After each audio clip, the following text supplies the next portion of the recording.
Hi, everyone. Welcome to the Forward Thinking Podcast. It's Chrissy here from CS2. We have another fellow CS2 member today. Welcome back to the podcast, Xander Broeffle, our Director of MOps. How's it going? Good. Thanks so much for having me. Excited for the talk. Yeah. Today we're going to talk about, probably a really popular topic. It's a rite of passage, I think, for a MOPS person as well. Along with a merger and acquisition is what I call that one too. But Yes. around switching maps or marketing automation platforms. And if you're thinking about doing it, what are all the things you need to think about? What are the right reasons for switching? Like, what are the wrong reasons too? And then what are the steps you need to think about to go about that? So super excited. You've had a lot of those conversations recently, I think, Xander, so it's top of mind for you. Yeah, very top of mind for me. I have a few of these projects that have kind of started and stopped, and it's all good. Yeah. All right. So first, why should you switch maps? And let's start with the right reasons, and then I kind of want to add in the wrong reasons. Yes, keep it a little bit positive because, it is important to know, like, there's a good reason to switch your marketing automation platform. I don't think that we need to just immediately say don't do it.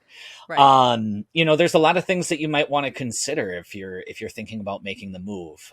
Perhaps your company's outgrown your marketing automation platform. Right? Scale's super critical, especially when you're in that hyper growth phase. Maybe you get some initial funding, you get a tool, maybe it has fewer features, but it's good enough for where you were at. And now you're growing and you've got more investment and you're doing more complex processes and you have more people on the team and you need a bigger tool to do that.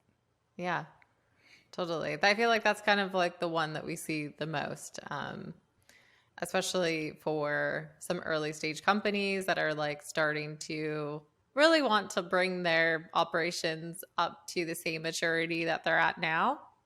Yeah. And if they're running a ton of campaigns, some marketing automation platforms are really great for that. Some maybe a little bit harder. And so it's a great time to kind of think about switching over. So yeah, big one. Probably Absolutely. one of the top ones. Yeah, definitely, and it's a good reason to do it. The overarching theme that I'm gonna say for all of these reasons is you have to start with your business requirements. You have to Right. understand why is it that we need to move. That needs to be clearly documented and agreed upon with your teams that are going to be using the tool. So company growth is definitely one of those key drivers, but always start with what is it that we're really trying to do, because maybe that current the current solution might even work for you. Totally.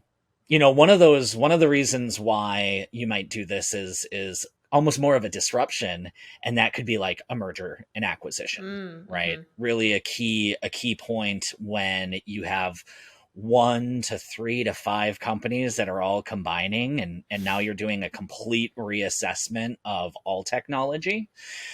Maybe you're moving your current organization into a new organization's setup, or maybe you're saying, let's just start over new and we're going to, get a best in class tool and then bring all processes together. That could be another, key reason to switch your platform. Yeah. And it might not even be switching like tool. It might be like switching from platform, same platform, different instance. Yes. But still kind of thinking about the same things and same considerations and almost similar amount of work when it comes to migration. But I think that's a great case for it too, because I think understanding like what I think in this case too, it's like a conversation. Like sometimes people think, oh, well, if the company got acquired by like a larger company or whichever the acquiring company is, oh, we'll just adopt their systems. And it's not always like that. We actually see that it's not always the case. Sometimes their market automation platform setup might even be less advanced than the company they're acquiring, and maybe they want to adopt their best practices. So it becomes more of a broader conversation around like what makes the most sense, what's going to be best for both businesses or multiple businesses if there's Yeah. a big merger. And It's not always so straightforward as you think, at least from what we see. So Yeah, I mean, especially when you're going through this, you have to start with your business process, and you have to figure right. out, like, are the business processes aligned well enough between the teams? Are there enough differences where, kind of almost getting into a reason to not merge your Yeah. instances is if you have completely different selling cycles and selling Mm, motions, and data. Like, at the end of the day, maybe it's going to actually be cheaper to manage two instances and have mm-hmm. separate teams managing those. It's all going to come down to the specifics of your business. Totally. All right. Any other reasons why? People. Yeah, the other one that I wanted to call out, is changing in your business strategy. Mm-hmm. So I'm working with somebody right now who they have a very strong PLG motion that they're going to be moving to in the next few years, Mm-hmm. and they need a tool that's going to help support that. So you might be doing something similar. Maybe you're going from a straight up demand gen and you're just going to do nothing but ABM. Mm-hmm. And maybe now your requirements, for a marketing automation platform change. Maybe you're moving to PLG and you need something that's going to integrate directly with a product or do something like that. And that's where you might start to explore alternatives. Um, Mm-hmm.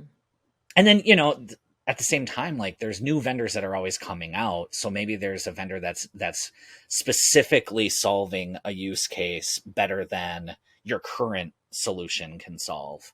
And so you kind of get new ideas and new capabilities that just introduce themselves into the market that might work better for how you go to market.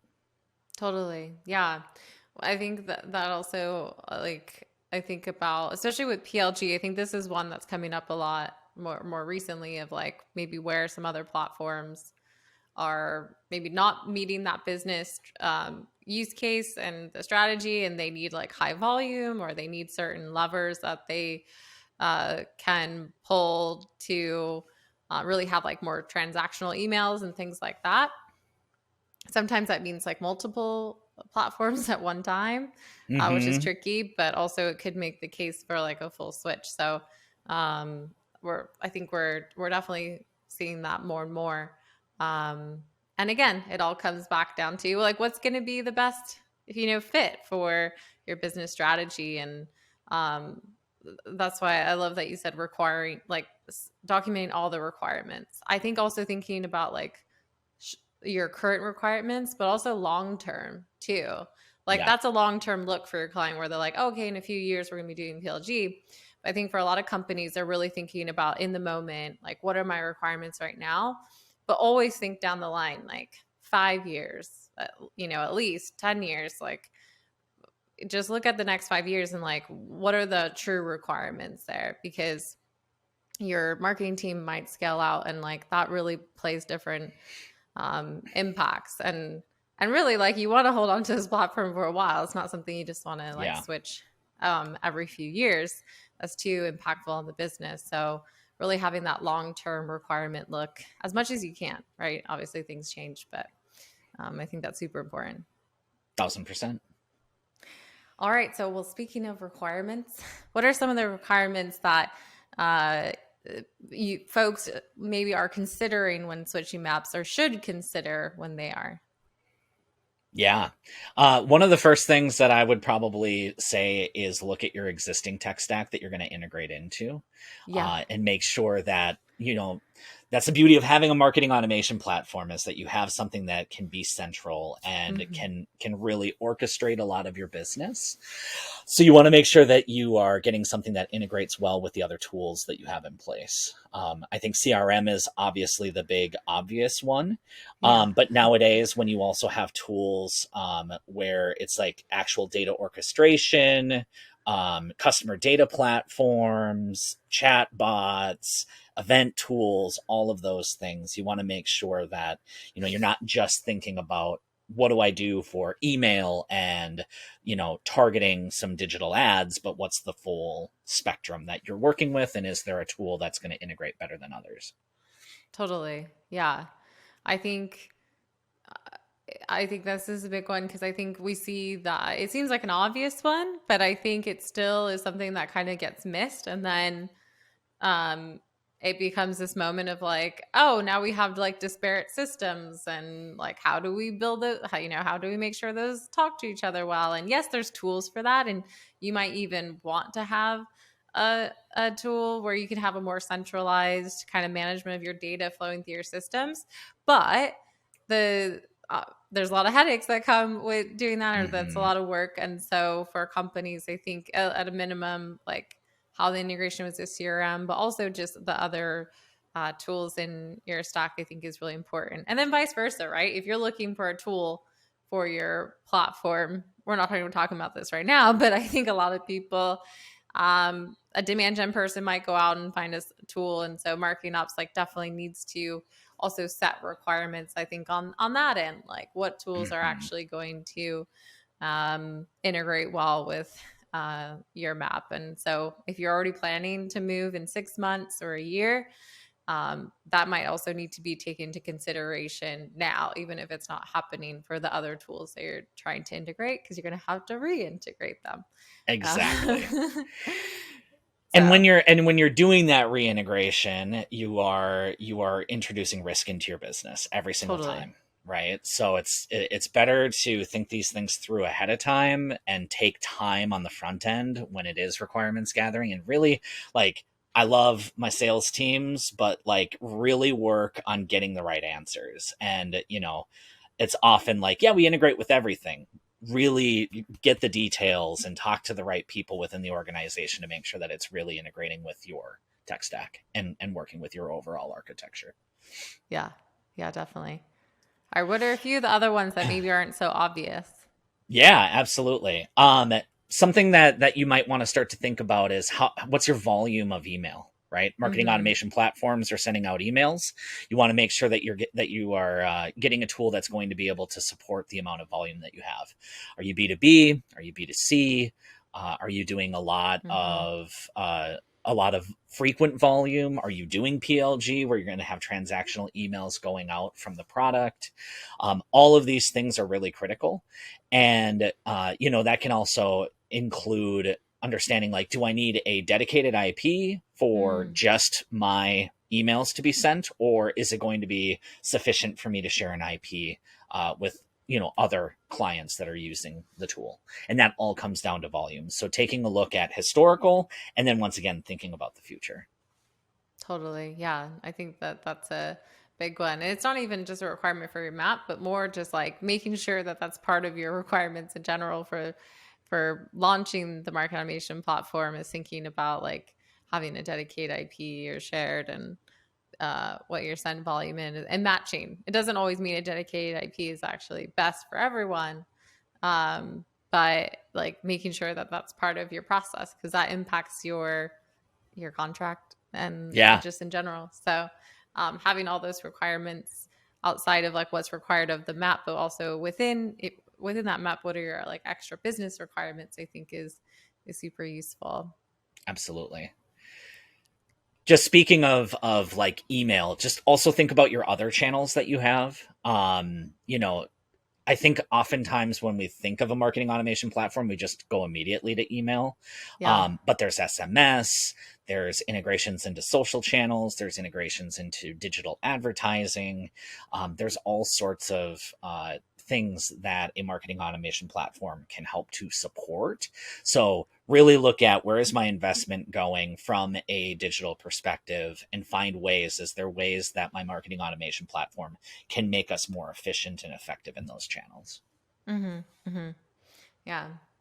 One, I think a few of the requirements that we've talked about, like, are around like people, which it makes sense. Like a lot of what we do is around like people and process and technology. But what are some of the requirements we should keep in mind when it comes to like the people side? Like, who's going to be using the tool, or what teams, like end users, are going to be the people impacted? Like, what are some of those requirements you should think about? Yeah, absolutely. It's a little bit tricky because it's a fine line when you start to think about like expertise in a system, right? You Yeah. don't want to just move marketing automation platforms because you have somebody who is more comfortable in a different platform, Mm-hmm. because it's probably going to be a lot cheaper to introduce training and enablement and working with that vendor to get the team leveled up, as opposed to migrating to a system if it's just an expertise conversation. Mm-hmm. However, it's important to know who's going to be in that system, and what type of training is available to them. Mm-hmm. Mm-hmm. One of the things that we talk about a lot with like campaign execution is, do you have a centralized team where Mm-hmm. everything goes through your marketing automation team? Or do you have a decentralized team where you have power users who are enabled with specific things that they can do in the system? Mm-hmm. Some platforms make it a lot easier to scale a decentralized model. You can create Mm-hmm. templates. It can Yeah. be as easy as cloning and updating some things. Whereas other tools, it's a very straightforward, easy process for people to build from scratch. Mm-hmm. So you really have to understand what is that centralized versus decentralized model that you're going toward. Totally. Yeah.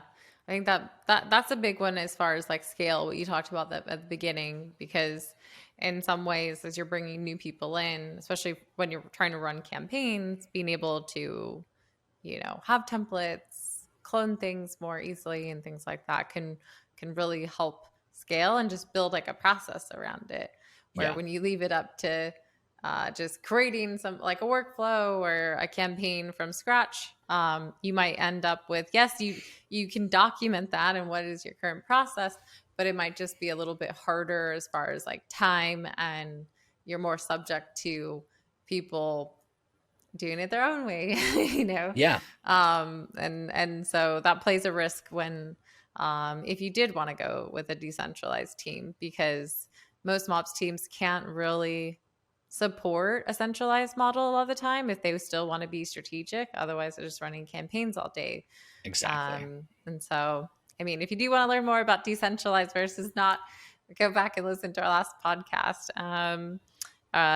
two ones ago, but a few now actually. But I think I think It's out it'll there. it's out there. Go to it. But I think there's that plays a big role in just like what we talked about, like freeing up time. But it has its risks too, especially if you don't have a good scalable kind of process in place. Absolutely. Yeah. The expertise thing, I think, is one thing that I wanted to touch on, and we'll talk about it. I think also a reason not to switch, but I think one thing that's a little bit hard to, or one thing to think about with like a niche kind of product, is if you're trying to find someone who's an expert in it, it's going to be really tough. Like, Yeah. it's already pretty tough to find, quote unquote experts, or people that feel really comfortable with using some of the like major platforms. And so let's face it, like a lot of folks have their preferences because of that. And so I think for folks who are thinking, of a new product, if you haven't hired, or if you're thinking about it, it's already going to be really hard to hire, Yeah. that might play a role, like as much as it hurts to say that, because I think any good marketing ops person should be able to like pick up a technology and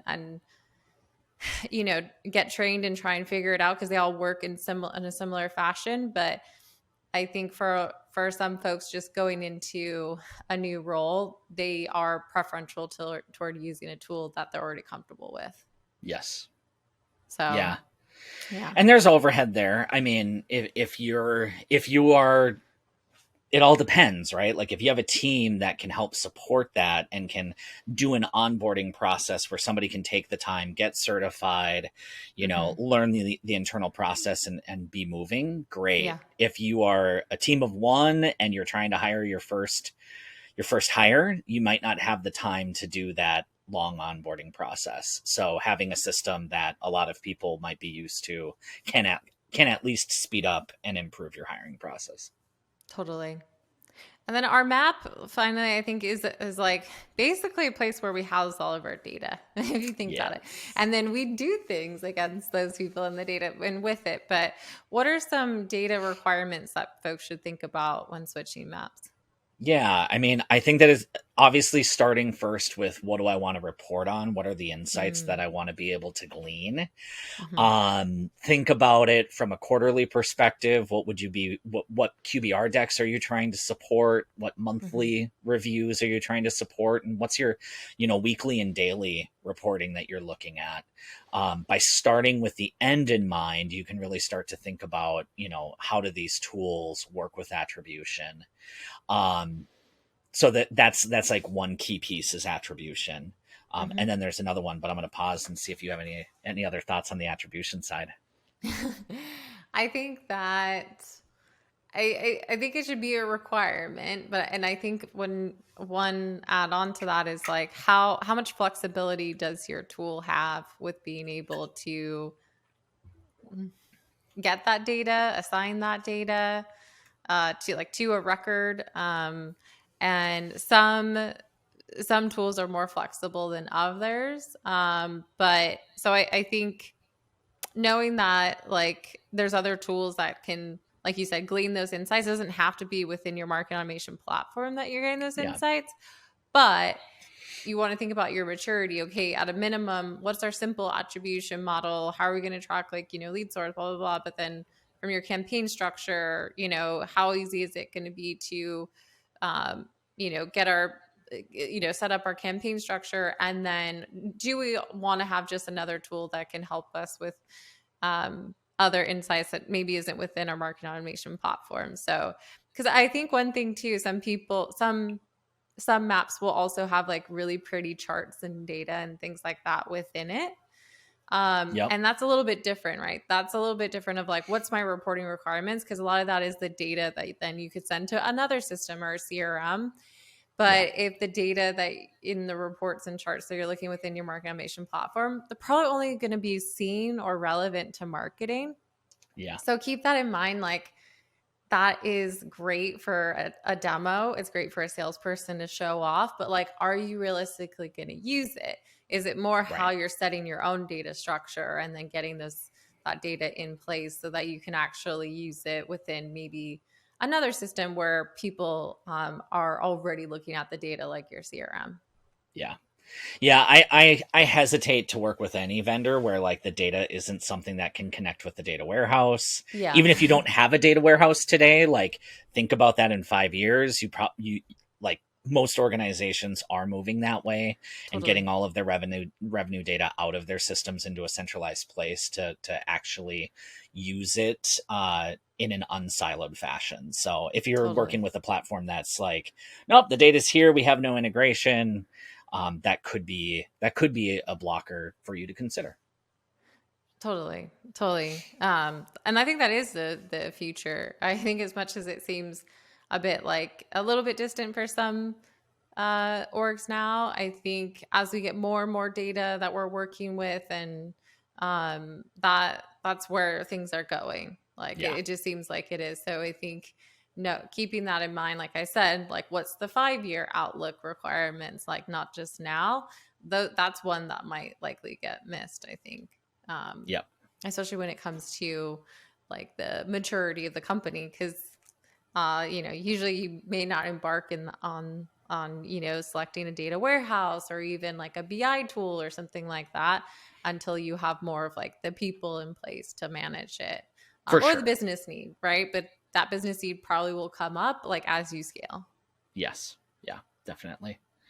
And Anything then the else other there? the other the other piece of data is segmentation and personalization. So Mm-hmm. just that's another powerful feature of a marketing automation platform. Some of them do it stronger than others. Yep. I know for me personally, I love when a marketing automation platform can normalize data, so that way I have Mm-hmm. sort of a source of truth field that I know I can always use for segmentation.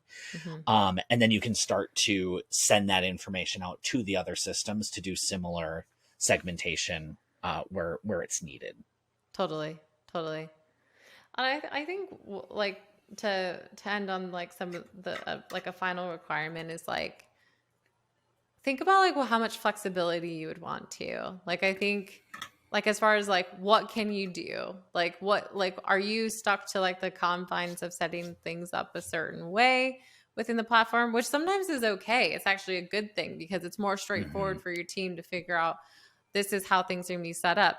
But then there's other tools where it might seem overwhelming because you can do so much, but when it comes down to, oh, demand gen has this use case where they want to do XYZ, you can do that. Like Yeah. as long as you're like you figure it out and you're a bit crafty. So that's also why I think some operators, especially now, as they see things become like more complex, requirements become more complex, especially as you build out multi-channel campaigns, like you said, personalized experiences, things like that. You are a lot of times going to need that flexibility to engineer things that are beyond maybe what's in the confines of like a simple setup or workflow that maybe another platform has. So Yeah. and it yes, you could do that within maybe other platforms, or you can set up automation with your CRM and stuff like that. But when it comes to like actual like campaign setup and things like that, there are definitely tools that give you more flexibility. Yeah, definitely. One more requirement, because it is a gotcha, and I know that we wanted to throw in some of those, Oh yeah. and this one's really key, is taking a look at your database size. Mm-hmm. Different companies charge differently, and so Yes. this can become a very significant variable cost when you're evaluating vendors. So know how many people are in your database, how many people are in your database that you want to market to, because that's not Yeah. always the same, right? If you've got like your product integrated with your CRM, and then you're going to mirror that data, which we generally are going to recommend from our perspective, because there's just a lot of hidden costs when you're trying to control two different databases. Um, you know, if you're sending over millions of records, certain companies might charge differently than others. So it's definitely something for your pre-work to know what you're getting into. For sure. Okay. So I want to quickly go through some reasons not to switch, and then we'll go into kind of like the actual migration. But Sure. I feel like people should like clearly be able to shut down like what are some reasons why like you might think you need to switch, but really isn't the right reason. Sure. My map's such a mess. Let's just start over. Let's just get something new. That's the first reason that comes to my mind. Yeah, tech debt. Oh, yeah, the answer for tech debt is just moving to a new tool. Not so much. Not so much. No, I mean, taking that time, fix what you've got. Reassess business requirements, because oftentimes it's complicated business requirements that Hmm. introduce a lot of technical debt. And if you just keep your complicated processes and move to a new marketing automation platform, then nothing's saying that it's going to be any less messy. Um, Yeah. do you want me to just kind of roll through some of my thoughts? Yeah, yeah, keep Yeah. going. If you don't have executive buy-in and support, because at the end of the day, this is a very significant Mm, investment. And so you need to make sure that you have buy-in from the top. Sometimes it can mean that you are stopping your marketing for a period of time.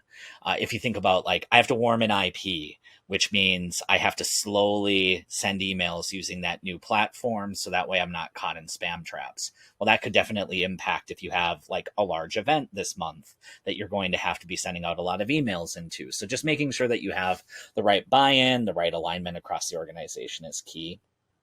mm-hmm, mm-hmm. We already kind of said it, but if you don't have the expertise, Yeah. maybe it's time to invest in training and in enablement. Mm-hmm. And those vendors that you're working with, those CSMs would love to get you training and not have that attrition. So, that's a good time to get deals on university courses or what have you. Mm-hmm. Mm-hmm. And the Um, last reason I feel like is my favorite reason not to. because it's what I used before, right? Yeah. Oh, the worst. How many The times worst. has that? I feel like that's actually the thing that always happens. And weirdly, it's funny enough. I feel like it's a lot of CMOs come in and they're like, this is what my team used before. And it's like, it's not even what you used before, Exactly. And it's like, that's even worse because it's not even leaning into the strengths of whoever's probably going to end up using it. And yeah, I've seen this so many times, like, oh yeah, we need to switch to whatever because Marketo or HubSpot or Pardot because I'm an X or an XYZ, which for so many reasons it's the wrong thing to do. But even just thinking about the average tenure of like a MOPS person can be pretty short. Yeah. Yes, maybe it would, choosing the tool that they're most comfortable with might keep them there longer. Who knows? But it's not a guarantee. And then what happens then? You made a Right. decision for off of personal preference, and it wasn't actually the preference of like what's right for the business. And we see this so many times. Yep. Yep. Absolutely. And then it just causes so much of a disruption for everybody. Yeah. So, making sure, once again, going back to what are the true business requirements. Totally. And if the number one requirement is because I used it last time, dig in further and figure out like what are the benefits. Maybe there's a great reason to use it, but really try and bring it back to what's the business benefiting from in that move. Yeah. I will throw out a very like adjacent reason, which is like, oh, we have a partnership with that company now. Yeah. We see that a lot too. And that I get that if it was like a very, very large, tight knit partnership and you want to prove out, maybe you're a MarTech vendor, you want to prove that out too. But like, it's just not the right reason. And sometimes those partnerships fall through, or I have actually seen that with a client. Yeah. And so definitely not the right reason. At least not the starting reason. Okay, so you have your requirements. Now maybe you have your tools selected, but how should you plan? Like, what should be part of your planning process for the migration? What are all the things you need to make sure are in order? Yeah, absolutely. I mean, first things first, you got to build your team. It's not Yeah. just a MOPS project replacing a marketing automation platform. There's impacts all across your revenue team. There's multiple people within your marketing team that you're going to want to have. Again, understanding is this a decentralized or a centralized model? You're going to want to have power users that are in the systems.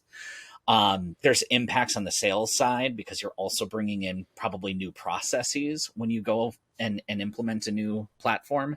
So you're going to want to have sales operations, customer success, the demand gen team, the SDR team, all of those teams kind of having some representation, especially when it's going to immediately impact them. Yeah. And this isn't like bring them in last minute, right? Like, right. I told you once. No, bring them in at the start, get them in at the kickoff, get their ideas heard. A lot of these tools, they have integrations within the CRMs.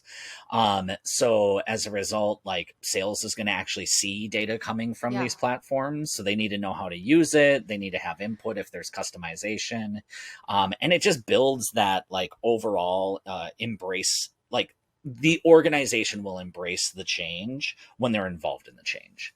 Totally. And I think play it up. Like it's not a small thing, right? Like you said, like you need to get everyone to like embrace the change, but also get them excited about the things that will be the benefits for them.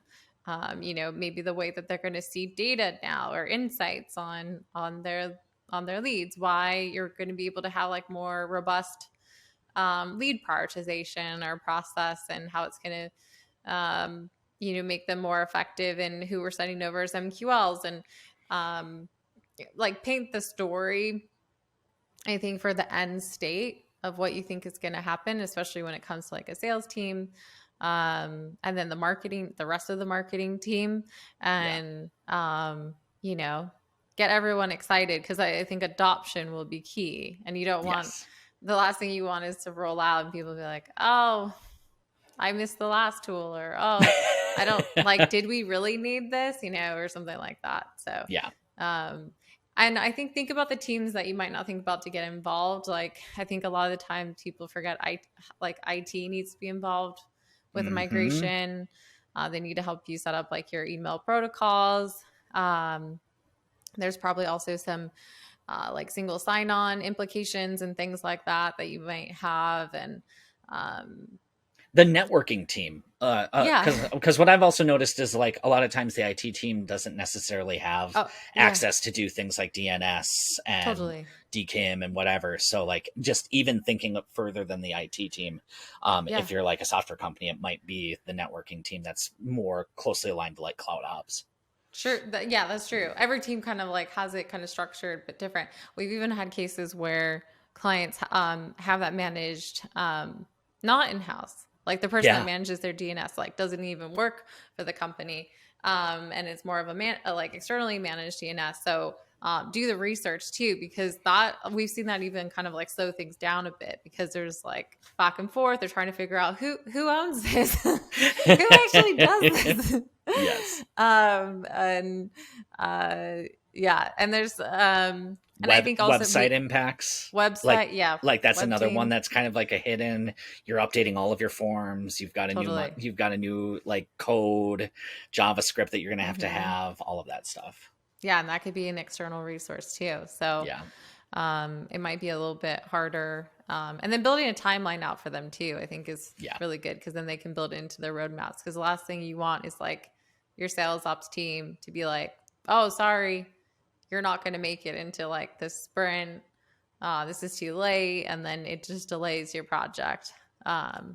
And you're waiting. exactly. It's something to consider if your organization has like a project management office, like bringing in a project manager for something like this is Mm, key because there's so many dependencies, there's so many people that might be involved. yeah. It can go a long way. Oh, yeah. That's a good idea. All right. What's next? So another thing that you're going to want to do is audit and export all of your existing data. When you're moving into a new platform or even a new instance in the platform, you lose a lot of the history that you had previously. Mm-hmm. So you're going to Mm-hmm. want to ensure that all of the key fields that you need, all of the reporting fields that you need. Are being captured somewhere, so that way when it comes into the new system, maybe it pulls down from the CRM. That would be Mm-hmm. great, but sometimes you are actually loading things in and getting your data clean in a new way. Um, Totally. A big one so for that, I feel like, is um, just email preferences, right? Unsubscribes and things yes, like that. Like some ooh, very simple tools, like you probably weren't even getting that data in a CRM and it's only living within that tools. And the last thing you want to do is migrate all those records over and then start emailing them. But ooh, it's also a good time because you're saying, looking at like auditing and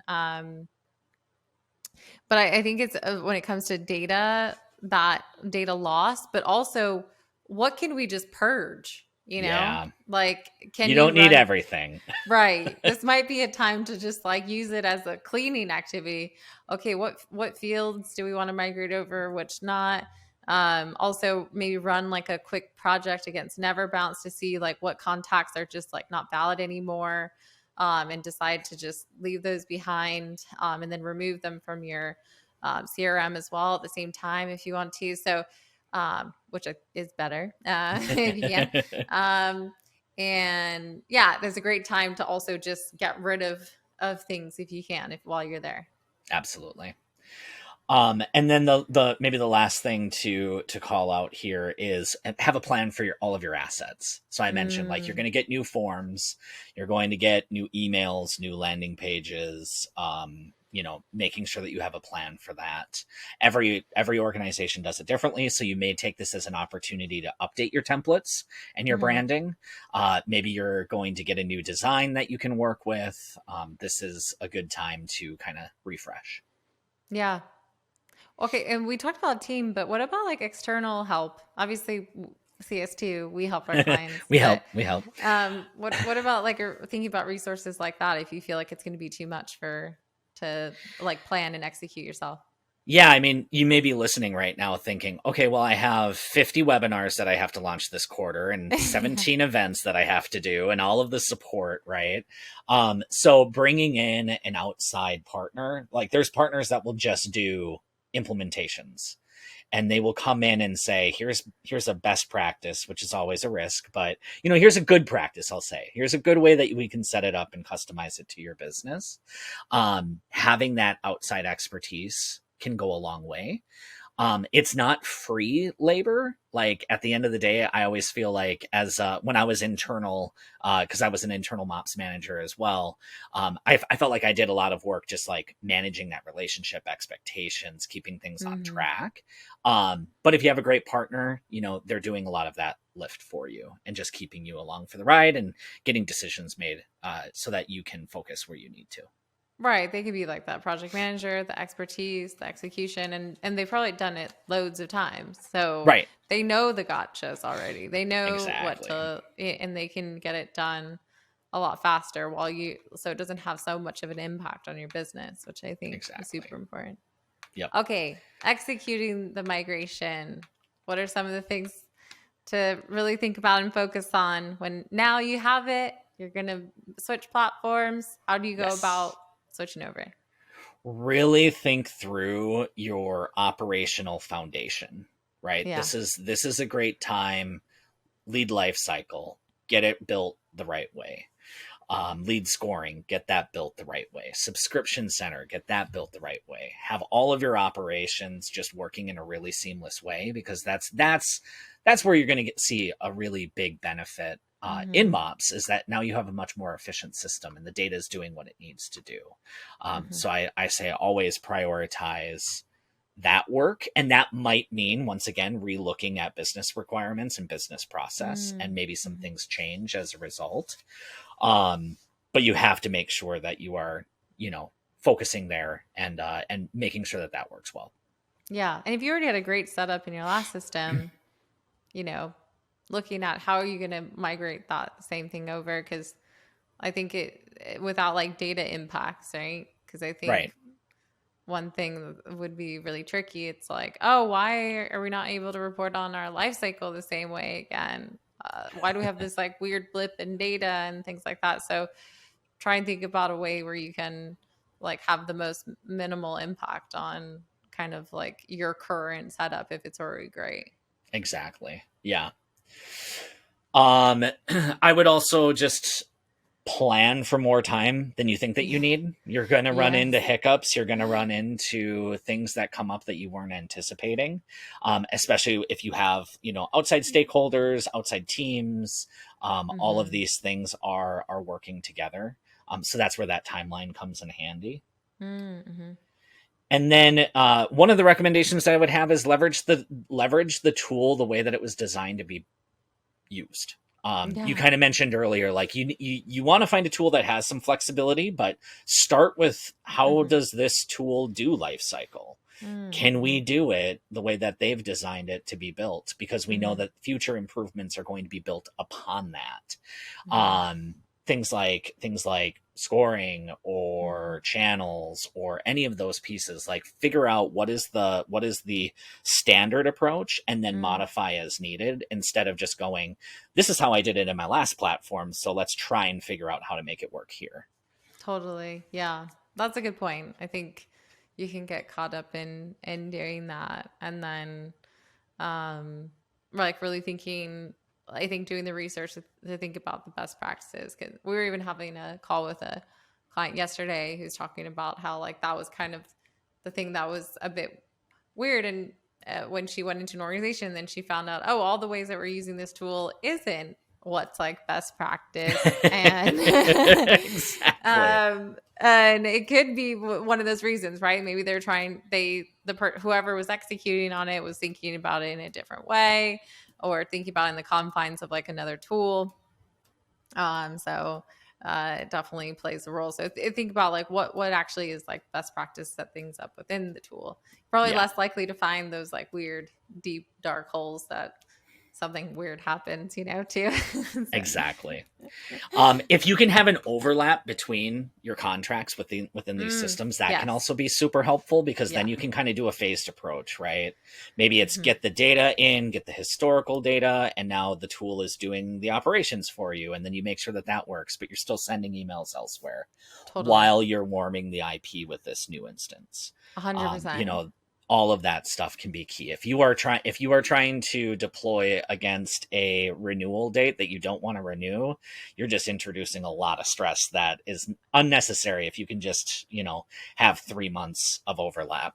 Right. And don't be afraid to ask for that with your new vendor. Like, hey, can we start using the tool 3 months early and then start paying after those 3 months? So then you Yeah. don't have to have finance ask you, why are you paying for 2 tools at one time? But then you still have that flexibility to have those, like, that overlap. And they're likely they're going to let you do it. So right. Because they're hoping that they just found a partner for the next 3 to 5 years or right. longer. Right. All right. Last thing.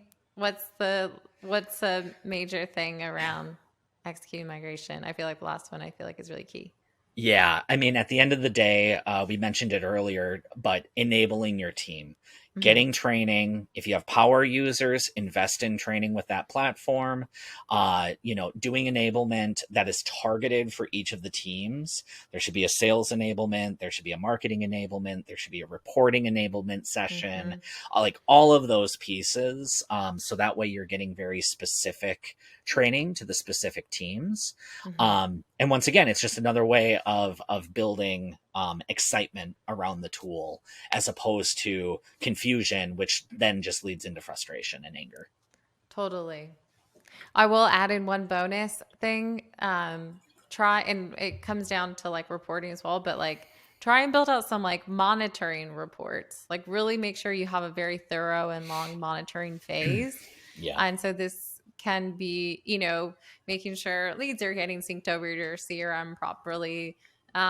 People's life cycle stages are actually being set and aren't empty. Your subscription settings like don't look weird now. People are getting added to campaigns People are effectively. getting added to campaigns. Right? Exactly. Yeah. So if you know that you've just put in all these new processes, build out a monitoring report and then, subscribe to that or look at it, have your team look at it in the morning every day, and it'll just help you figure out where you need to iterate instead of finding all these issues or someone else finding the issue, which is even worse.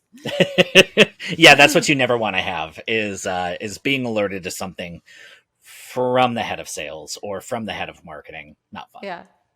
Oh wait, we only have a few minutes left. I always ask folks, and you can do yours very quickly, Xander, but what do you think is one thing that folks do wrong when they're thinking about switching to Maps? Or what is like one thing that you see is like just a major no or problem? I mean, I kind of said it a lot, but just not knowing why I'm moving to a marketing automation platform of a specific type, right? Yeah. And just thinking, if I get a new marketing automation platform, everything will be better. Totally. You have to analyze, why are we in this bad place? Otherwise, 6 months later, you're going to be in that bad place again, looking for a new vendor instead of looking internally. It's people, process, then technology. And look at those first two, figure out, can I do some training? Can we do some process improvement? And then can I fix what's in the system, or is it truly a misaligned tool for our business? Totally. And if your problem in your system actually a problem with like people, like you said, like the training part, or just moving too fast or something like that. So exactly. Awesome. Well, love this episode. Great topic. Always great to have you on, Xander. For those of you who enjoyed this podcast, this episode, feel free to share with a colleague or friend, or leave us a like or review. And we'll see you next time on Forward Thinking. Thanks, Xander. Thank you.